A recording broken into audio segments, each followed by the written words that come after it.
Mum's been busy writing. She's always wanted to be a writer, but she has excuses.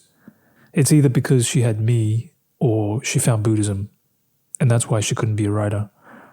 The circular logic was airtight. To write, one needs suffering, but Buddhism has helped her alleviate her suffering. Yet she suffers because she's a mother, therefore it's not possible to write. But since her aneurysm, she's been prolifically writing. When I turned 1, it was common in our culture to place the infant in front of the altar, present the child with various items, and observe which ones the child showed more interest in. There would be snacks, money, religious artifacts, pen and paper.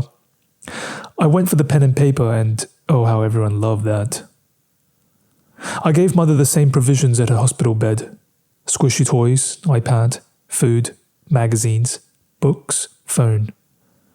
The nurses provided her with tactile objects for the early days, something to scratch or play with, different knots, things to relate back to the world with.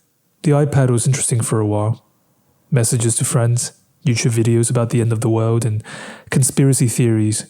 She was really into that one about Japan and the earthquake prediction for July before the hospital.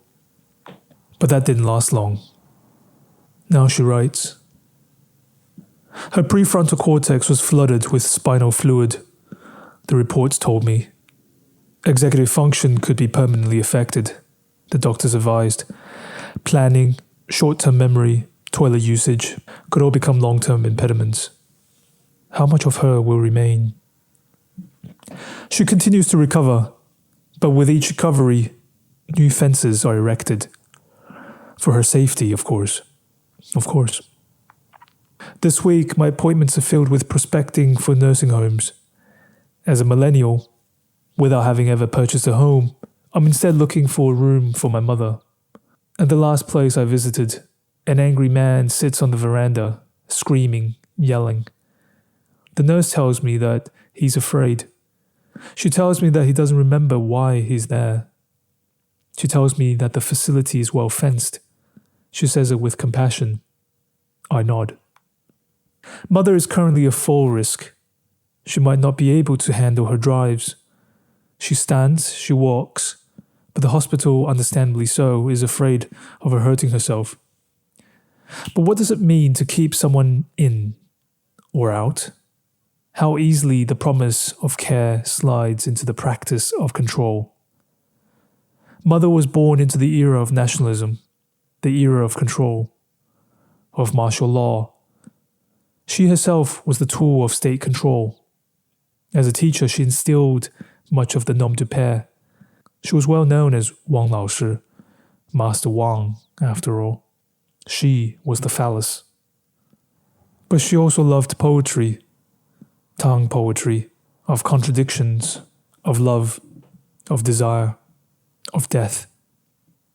So I prepare for her daily at her table, with her pen, a clipboard full of blank paper, and her reading glasses, next to her daily meals, ready. She writes. Language comes to her easily. Chiaroscuro, metonymy, semantic symbolism, homophones, alliterations and phonetic textures.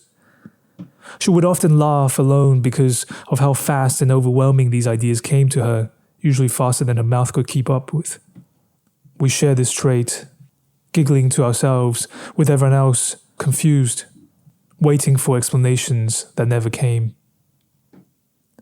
She spent her life teaching others to write, but how often has she written for herself?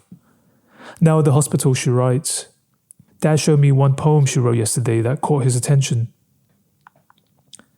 自由自在，外冷内温暖，外再冷却热热的鸟，热必有花颜. It starts with the phrase 自由自在, a common idiom meaning loosely, free and at ease, usually expressing a state of unburdening being, both physically and spiritually.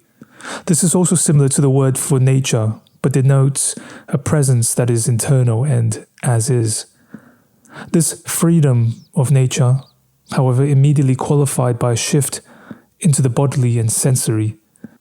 外冷内温暖, cold on the outside, warm on the inside. The juxtaposition of both literal and symbolic, public, private, masked, expressive.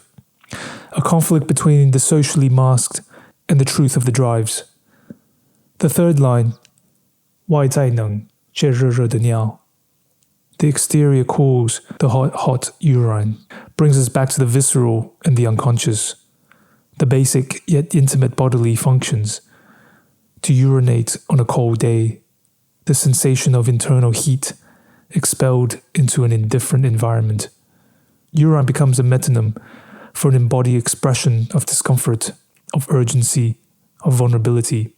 Urine not only evokes an elimination, but a leakage of internal heat, of passion, of illness, of suppressed desire. She writes, 热热的尿, hot, hot urine, a doubling and intensification, a pressure that demands relief. Then comes the final line, 热必有花颜. Literally, where there is heat, there must be flower flame, a poetic key. On its surface, proverbial, implying that heat always leads to blooming or inflammation. But the word 花颜 is not standard. Here the lack of prefrontal cortex perhaps releases the ego into a creative portmanteau or a homophonic mutation of the usual term 发炎, inflammation. Instead, she renders it into 花炎, which is flower and inflammation or fire. Here it produces a double register. The literal meaning, 1, heat causes inflammation, transformation. Heat causes floral flame, a symbolic blooming through pain. The misspelling, or intentional substitution, becomes a site of poetic condensation. Illness is not only suffered, it blooms. Writing, poetry, is sublimation, a transformation of instinctual or bodily drives into symbolic or aesthetic forms. Urination, inflammation, experiences that come with aging, vulnerability. Here it requires a negativity that is not denied nor expressed in shame.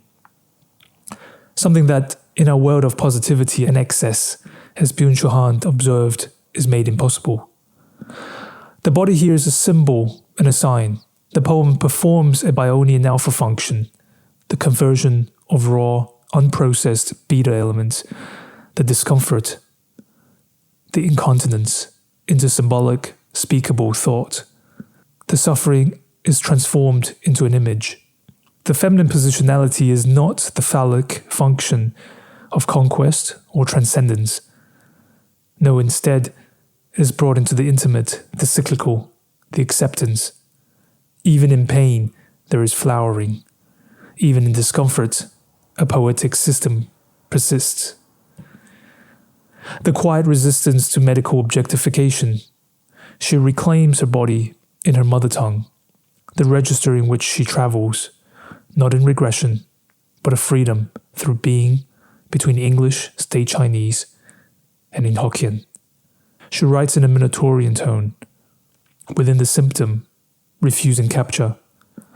Of course, there is no escape, no amount of fence scaling, turning off the sensor alarms, or recovery, no amount of persistence or Chinese medicine will cure her of her condition.